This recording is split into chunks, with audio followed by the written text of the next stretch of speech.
또 새벽 4시에 일어나 미라클 모닝을 실천하고 쉴 새 없이 달리는 갓생을 살고 있습니까? 그런데 묻고 싶습니다. 그렇게 치열하게 사는데 왜 통장은 비어 있고 삶은 여전히 제자리입니까? 세상은 더 크게 소리치고 더 바쁘게 뛰어다녀야 성공한다고 부추깁니다. 하지만 팩트를 말하자면 그것은 틀렸습니다. 제가 평생을 바쳐 깨달은 잔혹한 진실은 딱 하나입니다. 돈은 시끄러운 곳을 가장 싫어합니다. 사람들이 저를 은둔의 경영자라 부르는 진짜 이유가 무엇인지 아십니까? 저는 보았습니다. 공장에서 목청을 높이고 땀범벅이 되어 20시간씩 일하던 임원들을 말입니다. 하지만 그들의 맹목적인 존버가 만들어낸 건 고작 이류 제품뿐이었습니다. 요란한 빈 수레가 되지 마십시오. 오늘 저는 기술이 아닌 마인드셋으로 삼성의 초격차를 만든 진짜 비밀, 99%는 모르는 침묵의 내공과 정리의 힘을 공개하려 합니다. 더 이상 보여주기식 노력에 속지 않고 진짜 부의 주인이 되고 싶다면 지금 채널을 구독하고 제 이야기에 귀를 기울여 주십시오. 제가 일본 와세다 대학에서 유학하던 시절의 이야기입니다. 그때 저는 한 가지 의문에 깊이 빠져 있었습니다. 도대체 왜 일본 기업들은 저렇게 앞서가는 것인가? 무엇이 그들을 세계 인류로 만들었는가? 그 답을 찾기 위해 저는 소니와 파나소닉 같은 당대 최고의 전자기업들의 공장을 수없이 찾아갔습니다. 그리고 그곳에서 저는 머리를 한 대 얻어맞은 듯한 충격을 받았습니다. 제가 예상했던 것은 최첨단 기계가 뿜어내는 굉음이나 땀 흘리며 뛰어다니는 분주함이 아니었습니다. 그곳에는 소름 끼칠 정도의 정적만이 흐르고 있었습니다. 정말이지 너무나도 조용했습니다. 수백 명의 직원이 일하고 있었지만은 고함치는 사람은 단 한 명도 없었습니다. 기계에 돌아가는 소리조차 규칙적인 리듬처럼 들렸습니다. 무엇보다 제 눈을 사로잡은 것은 바닥이었습니다. 기름때 하나, 먼지 한 톨 보이지 않는 그들의 공장 바닥은 마치 거울처럼 반짝이고 있었습니다. 직원들의 움직임은 차분했고 공구들은 마치 자를 대고 맞춘 듯 제자리에 정렬되어 있었습니다. 그 순간 저는 깨달았습니다. 이것은 단순한 청소가 아니다. 이것은 의식이다. 제품을 대하는 그들의 태도에서 저는 범접할 수 없는 내공을 느꼈습니다. 반면 당시 우리의 현실은 어땠습니까? 시끄럽고 바닥에는 기름이 튀어 있고 공구는 여기저기 굴러다녔습니다. 우리는 그것이 치열함이라 착각했습니다. 하지만 그것은 그저 무질서일 뿐이었습니다. 무질서 속에서 탄생한 제품에 혼이 담길 리 만무했습니다. 그때 저는 확신했습니다. 소란스러운 곳에는 돈이 머물지 않는다. 진짜 실력은, 진짜 초격차는 바로 이 무서운 고요함과 정리정돈에서 시작된다는 것을 말입니다. 여러분, 혹시 돈에도 인격이 있다는 말을 들어보셨습니까? 저는 평생 돈을 다루며 살았기에 감히 말씀드릴 수 있습니다. 돈은 매우 예민하고 깔끔한 인격체와 같습니다. 마치 귀한 손님이나 신을 모시는 것과 다를 바가 없습니다. 신이 쓰레기 더미가 가득한 곳에 강림하지 않듯이 돈과 행운 또한 지저분하고 어수선한 곳에는 절대로 찾아오지 않습니다. 이것은 미신이 아닙니다. 이것은 제가 수많은 성공과 실패를 목격하며 정립한 부의 물리학입니다. 제가 삼성의 운명을 걸고 반도체 사업을 시작했을 때 수많은 반대가 있었습니다. 하지만 저는 밀어붙였습니다. 왜냐하면 반도체야말로 제가 깨달은 이 정리의 철학을 가장 극명하게 보여주는 승부처였기 때문입니다. 반도체 공장을 라인이라고 부르지 않고 클린룸이라고 부르는 이유를 아십니까? 그곳은 단순히 깨끗한 방이 아닙니다. 눈에 보이지 않는 미세한 먼지 한 톨이 수조 원의 가치를 결정짓는 전쟁터입니다. 0.001 마이크로미터의 먼지 하나가 웨이퍼에 내려앉으면 그 반도체는 불량이 됩니다. 즉 실패입니다. 99%의 노력으로 완벽하게 설계했다 하더라도 단 1%의 먼지를 통제하지 못하면 모든 것이 물거품이 되는 것입니다. 저는 임원들에게 항상 강조했습니다. 기술을 논하기 전에 주변부터 정리해라. 이것은 단지 청소부를 시켜서 바닥을 닦으라는 말이 아닙니다. 당신의 책상, 당신의 서랍, 그리고 당신의 머릿속을 먼지 한 톨 없는 클린룸처럼 만들라는 뜻입니다. 많은 사람들이 착각합니다. 복잡한 책상이 열심히 일한 흔적이라고 말입니다. 천만의 말씀입니다. 어지러운 책상은 그저 혼란스러운 뇌의 상태를 보여주는 증거일 뿐입니다. 서류 더미 속에서 허우적대는 사람이 어떻게 10년 뒤의 미래를 내다볼 수 있겠습니까? 당장 내일의 일정조차 찾지 못해 허둥지둥하는 사람이 어떻게 세계 시장을 제패하는 전략을 짤 수 있겠습니까? 이것은 비단 기업 경영에만 해당되는 이야기가 아닙니다. 지금 이 영상을 보고 있는 당신의 방을 한번 둘러보십시오. 옷무덤이 쌓여 있지는 않습니까? 다 마신 음료수 병이 책상 위에 굴러다니고 있지는 않습니까? 만약 그렇다면 당신이 지금 아무리 열심히 갓생을 살겠다고 다짐해도, 아무리 비싼 강의를 듣고 미라클 모닝을 실천해도 당신의 통장은 불어나지 않을 것입니다.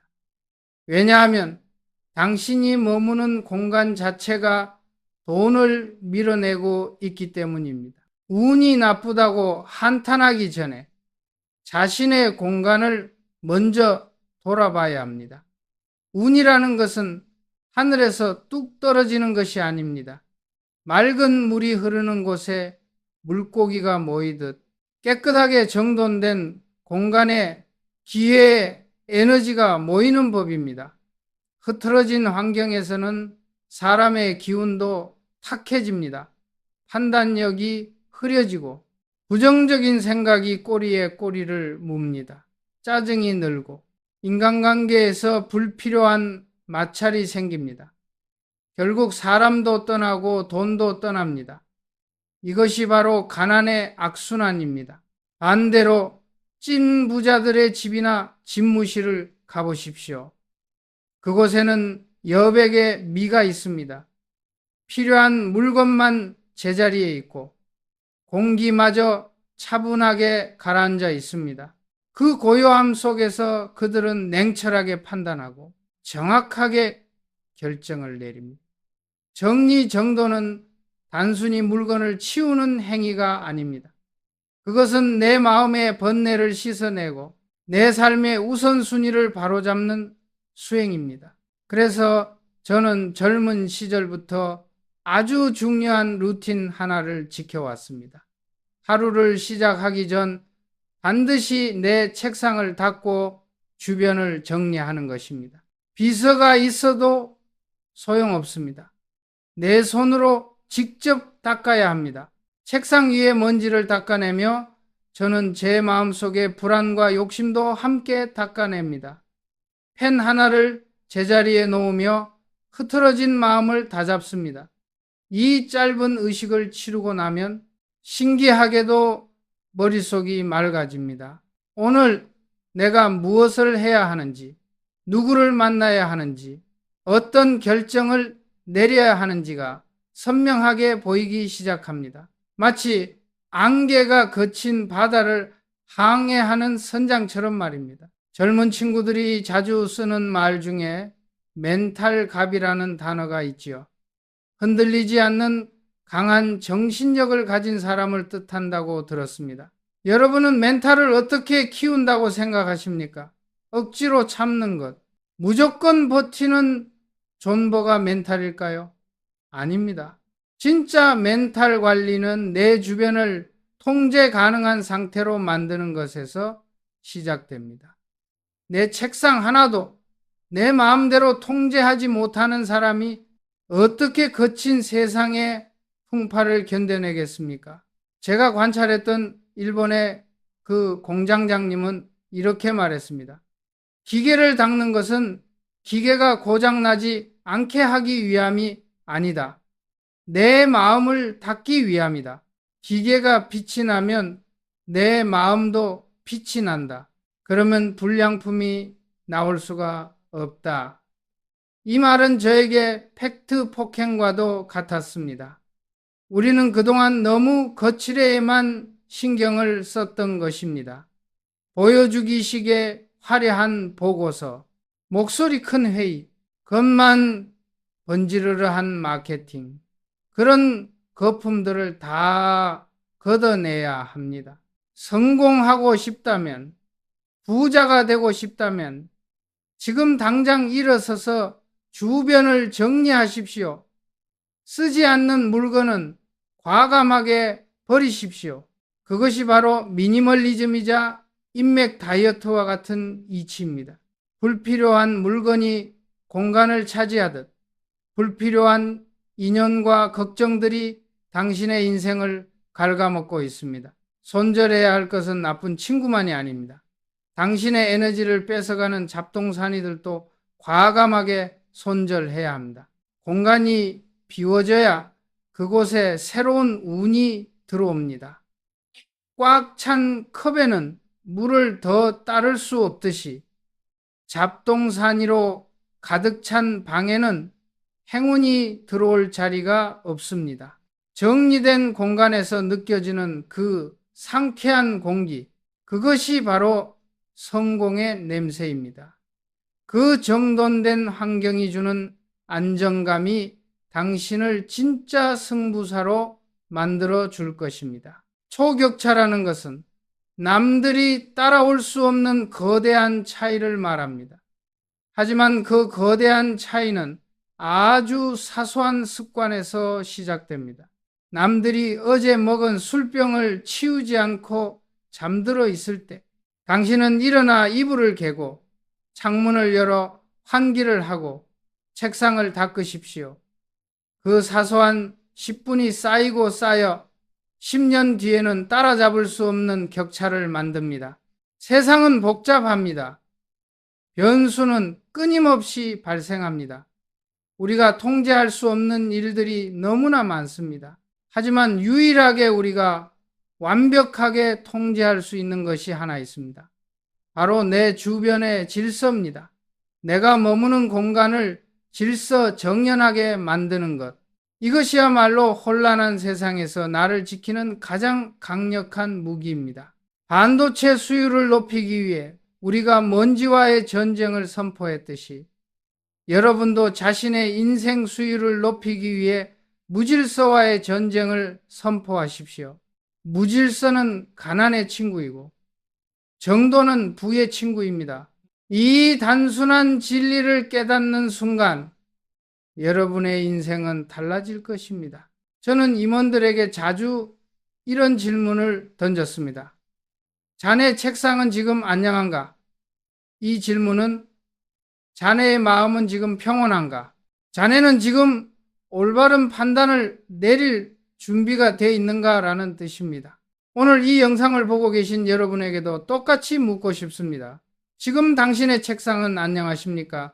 당신의 방은 안녕하십니까? 만약 대답하기 망설여진다면 지금 당장 청소를 시작하십시오.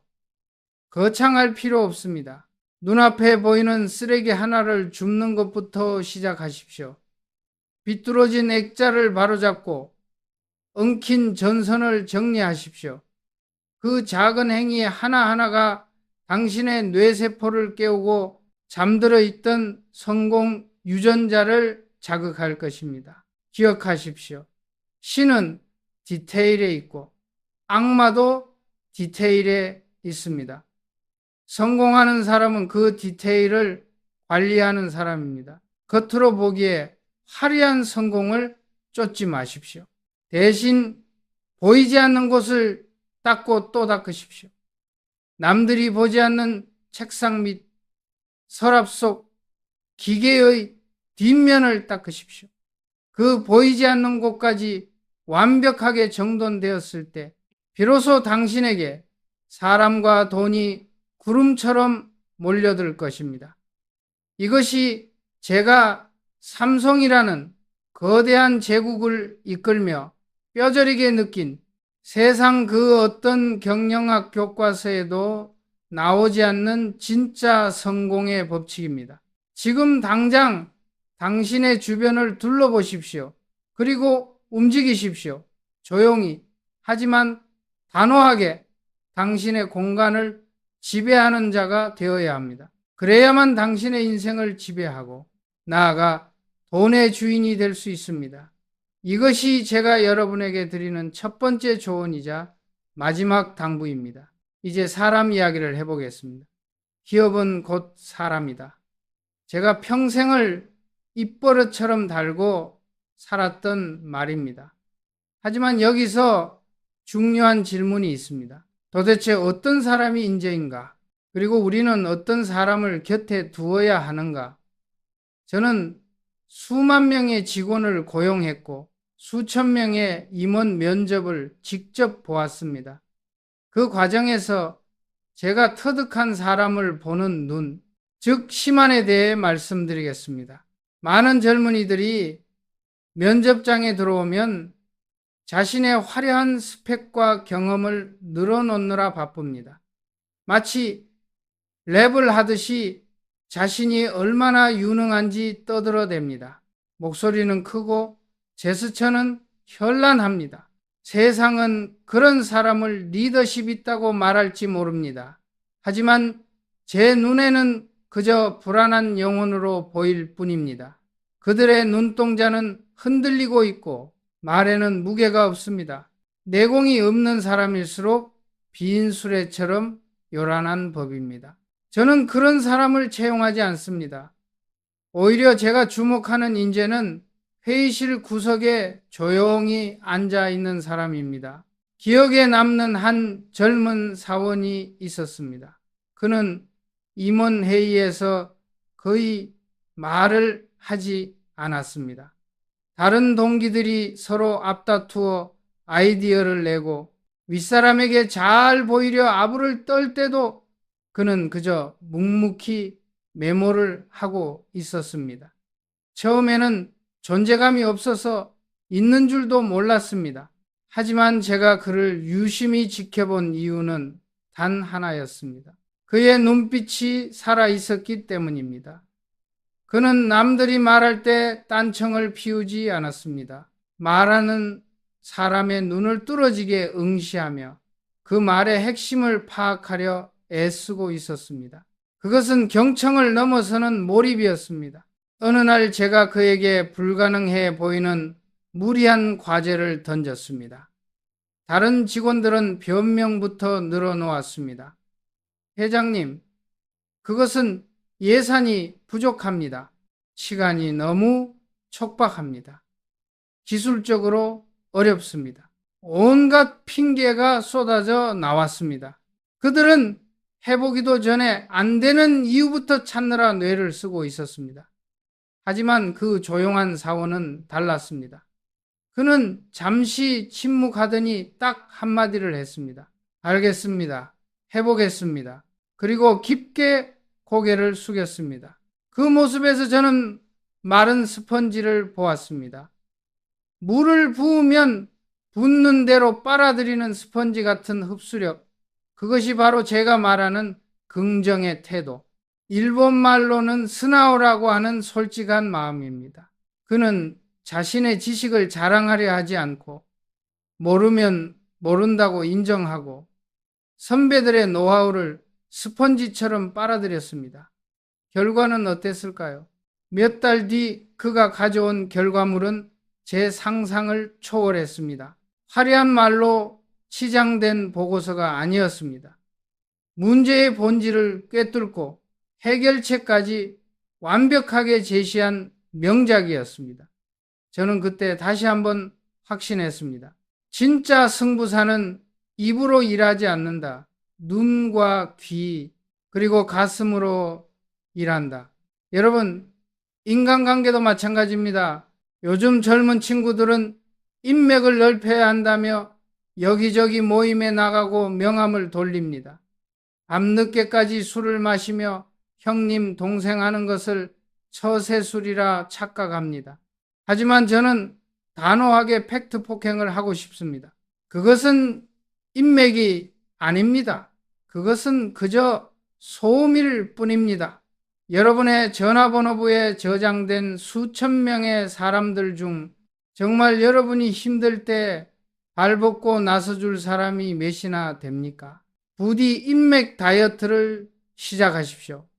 시끄럽고 영양가 없는 관계를 과감하게 손절하십시오. 자기 자랑만 늘어놓는 사람, 남의 말을 끊고 자기 말만 하는 사람, 매사에 부정적인 핑계만 대는 사람, 그런 사람들은 여러분의 운을 갉아먹는 바이러스와 같습니다.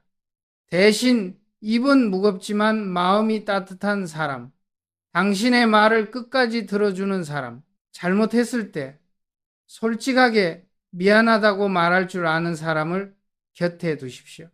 신용이라는 것은 요란한 술자리에서 생기는 것이 아닙니다. 조용한 찻집에서 오고 가는 진심 어린 대화 속에서 싹 트는 것입니다. 저는 삼성의 운명이 걸린 수조 원짜리 기술 제휴 협상장에서도 이 침묵의 힘을 사용했습니다. 상대방은 노련한 외국 기업의 CEO였습니다. 그는 온갖 데이터와 논리로 우리를 압박하며 무리한 조건을 요구했습니다. 제 참모들은 당황해서 반박 자료를 들이밀며 언성을 높였습니다. 협상장은 순식간에 난장판이 되었습니다. 그때 제가 참모들에게 조용히 하라는 손짓을 했습니다. 그리고 저는 아무 말 없이 상대방 CEO의 눈을 응시했습니다. 1분, 2분, 3분 무거운 침묵이 회의실을 감쌌습니다. 보통 사람들은 이 침묵을 견디지 못합니다. 불안하기 때문입니다. 그래서 쓸데없는 말을 꺼내며 미천을 드러냅니다. 하지만 찐부자들은 압니다. 이 침묵이야말로 상대의 의중을 간파하는 최고의 레이더라는 것을 말입니다. 그 정적 속에서 저는 상대방의 미세한 눈떨림과 초조함을 읽었습니다. 그는 우리의 돈이 필요했던 것입니다. 침묵의 시간이 길어질수록 초조해진 건 오히려 그쪽이었습니다. 결국 그는 먼저 입을 열었습니다. 좋습니다. 회장님의 뜻대로 조건을 조정하겠습니다. 제가 한 것이라곤 그저 조용히 앉아 상대를 존중하며 기다린 것뿐이었습니다. 말은 은이고 침묵은 금이다. 이 오래된 격언은 비즈니스 세계에서 여전히 통하는 절대 진리입니다. 말이 많으면 반드시 실수가 나옵니다. 자신의 패를 다 보여주게 됩니다. 진정한 고수는 패를 숨기고 침묵으로 상대를 제압합니다. 이제 우리의 내면 그리고 시간에 대한 이야기를 해봅시다. 여러분은 지금 여유가 있습니까? 아니면 숨 막히게 바쁩니까? 제가 보기에 요즘 청년들은 강박에 시달리고 있는 것 같습니다. 잠시라도 아무것도 안 하면 뒤처진다는 공포. 그래서 스케줄표를 빽빽하게 채우고 밥을 먹으면서도 스마트폰을 보고 쉴 새 없이 정보를 주입합니다. 그것을 갓생이라고 부르며 자랑스러워합니다. 하지만 제가 보기엔 그것은 뇌를 학대하는 것입니다. 여러분의 뇌는 항상 로딩 중입니다. 과부하가 걸려 있습니다. 컵에 물이 가득 차 있으면 아무리 좋은 와인을 부어도 다 넘쳐 흐릅니다. 빈 공간, 즉 여백이 있어야 새로운 것이 들어올 수 있습니다. 많은 사람들이 제가 1993년에 선언한 7.4제를 오해하고 있습니다. 아침 7시에 출근해서 오후 4시에 퇴근하라. 당시 한국 사회에서는 미친 짓이라는 소리를 들었습니다. 사람들은 이렇게 생각했습니다. 일찍 퇴근해서 술 마시고 놀라는 거구나. 아니면 투잡을 뛰라는 건가. 천만의 말씀입니다. 제가 욕을 먹어가면서까지 그 제도를 도입한 진짜 의도는 바로 여러분에게 여백을 선물하기 위해서였습니다. 오후 4시 이후의 시간, 해가 지기 전에 그 시간은 황금과도 같습니다. 그 시간에 공장을 돌리는 것보다 더 중요한 일이 있습니다. 바로 생각하는 것입니다. 기계처럼 일만 하지 말고 사람답게 주인답게 생각할 시간을 가지라는 뜻이었습니다. 의학 공부를 하든 운동을 하든 아니면 멍하니 하늘을 보든 자신을 위해 투자하는 루틴을 만들라는 것이었습니다. 하루 종일 시키는 일만 처리하느라 방전된 배터리를 충전해야 다음날 창의적인 아이디어가 나오는 법입니다. 성공하고 싶습니까? 그렇다면 지금 당장 스마트폰을 끄고 하루에 딱 30분만이라도 멍하니 있는 시간을 가지십시오. 이것은 게으름이 아닙니다. 이것은 전략적 휴식입니다. 진흙탕 물을 가만히 두면 흙은 가라앉고 맑은 물만 남습니다. 우리 머릿속도 마찬가지입니다. 쉴 새 없이 흔들어대면 흙탕물이 됩니다. 가만히 두어야 생각이 정리되고 무엇이 중요하고 무엇이 쓰레기인지 구분이 됩니다. 저는 젊은 시절부터 혼자 있는 것을 즐겼습니다.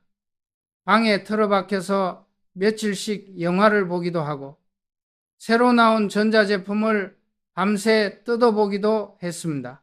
사람들은 저를 괴짜라고 수군거렸고 은둔형 외톨이라고 비아냥거렸습니다. 하지만 저는 외롭지 않았습니다. 그 고독의 시간 동안 저는 미래와 대화하고 있었습니다. 앞으로 세상이 어떻게 변할지, 반도체 다음은 무엇인지, 스마트폰의 시대가 오면 우리는 무엇을 준비해야 하는지 그 치열한 고민들이 저의 방 안에서 그 고요한 침묵 속에서 탄생했습니다. 여러분, 혼자 있는 것을 두려워하지 마십시오. 고독은 리더의 숙명이며 천재의 영양분입니다. 남들과 어울려 몰려다니면 안심은 될지 모릅니다. 하지만 무리 속에 있으면 남들이 가는 길로만 가게 됩니다. 남들과 똑같이 생각하고 똑같이 행동하게 됩니다. 그러면 결코 초격차를 만들 수 없습니다. 진짜 승부사는 대중의 소음에서 벗어나 홀로 서는 법을 배워야 합니다. 그것이 바로 멘탈갑이 되는 길입니다. 세상은 점점 더 빨라지고 시끄러워질 것입니다. 정보는 홍수처럼 쏟아질 것입니다. 이럴 때일수록 중심을 잡아야 합니다. 휩쓸리지 말아야 합니다. 그러기 위해서는 여러분만의 동굴이 필요합니다. 퇴근 후 혹은 잠들기 전 세상과 단절된 채 오롯이 나 자신과 마주하는 시간, 그 시간을 확보하십시오. 그 여백 속에서 여러분은 비로소 내가 누구인지, 내가 진정으로 원하는 것이 무엇인지, 내 인생의 주인으로서 어떤 선택을 해야 하는지 깨닫게 될 것입니다. 부자는 돈이 많은 사람이 아닙니다. 자신의 시간을 마음대로 쓸 수 있는 사람, 즉 시간의 주인이 진짜 부자입니다. 경제적 자유라는 것은 단순히 돈 걱정이 없는 상태가 아닙니다. 싫은 사람을 안 만날 자유, 하기 싫은 일을 안 할 자유, 그리고 조용히 사색할 자유를 얻는 것입니다. 제가 공장을 청소하고 임원들의 입을 다물게 하고 퇴근 시간을 앞당긴 모든 이유는 하나로 귀결됩니다. 바로 여러분의 삶에 숨쉴 구멍을 만들어주기 위함이었습니다. 그 구멍을 통해 신선한 바람이 들어오고 새로운 운이 들어옵니다. 빽빽한 숲에는 큰 나무가 자랄 수 없습니다. 나무와 나무 사이에 간격이 있어야 햇볕이 들고 뿌리를 깊게 내릴 수 있습니다. 여러분의 인생 스케줄에도 빈칸을 만드십시오. 무엇을 할지 적지 말고 무엇을 안 할지를 적으십시오. 멈춤은 후퇴가 아닙니다. 더 멀리 뛰기 위한 도약입니다. 활시위를 뒤로 팽팽하게 당기는 그 정지된 순간이 있어야 화살은 표적을 향해 날아갈 수 있습니다. 지금 여러분이 인생의 벽에 부딪혔다고 느낀다면 그것은 노력이 부족해서가 아닙니다. 여백이 부족해서일 수 있습니다. 너무 애쓰지 마십시오. 너무 달리지 마십시오. 대신 멈추고 정리하고 비우십시오. 그러면 기적처럼 길이 보일 것입니다. 지금까지 제가 한 이야기들이 여러분의 가슴에 작은 파동을 일으켰기를 바랍니다. 이 침묵과 정리의 철학이 여러분의 삶을 짓누르는 무거운 짐을 덜어주기를 바랍니다. 기억하십시오. 가장 큰 힘은 가장 조용한 곳에서 나옵니다. 부디 시끄러운 세상 속에서도 고요한 마음의 중심을 잃지 마시고 여러분만의 단단한 내공을 쌓으시길 바랍니다. 당신은 이미 충분히 훌륭합니다. 다만 조금 지쳐있고 조금 어지럽혀져 있을 뿐입니다. 이제 다시 정돈할 시간입니다. 당신의 건승을 빕니다. 결국 부의 법칙은 간단합니다. 말을 쫓지 말고 말이 뛰어놀 수 있는 푸른 초원을 가꾸십시오. 돈을 쫓지 말고 돈이 머물고 싶은 깨끗하고 정돈된 환경을 만드십시오. 화려한 말솜씨나 얄팍한 처세술 대신 묵직한 진심과 내공으로 사람을 대하십시오. 그것이 99%가 모르는 초격차의 비밀입니다. 이 영상이 끝나는 즉시 스마트폰을 잠시 끄십시오. 그리고 어지러운 책상을 정리하고 불필요한 물건들을 과감하게 손절하십시오. 그 고요한 정적 속에서 스스로에게 물어보십시오. 나는 지금 무엇을 위해 이렇게 숨가쁘게 달리고 있는가? 오늘 강의를 통해 여러분은 무엇을 느끼셨습니까? 지금 당장 실천할 나만의 루틴 혹은 버려야 할 나쁜 습관을 댓글로 한 줄만 적어 주십시오. 여러분의 그 작은 다짐 하나가 인생을 바꾸는 나비 효과가 될 것입니다. 이 내용이 여러분의 마인드셋에 도움이 되었다면 구독과 좋아요 그리고 알림 설정을 부탁드립니다. 주변에 갓생을 사느라 지쳐있는 친구들에게도 이 영상을 공유해 주십시오. 소란스러운 세상을 이기는 힘은 오직 여러분 내면의 침묵에 있습니다. 그 침묵 속에서 진정한 경제적 자유를 찾으시길 진심으로 기원합니다. 지금까지 돈의 주인이었습니다.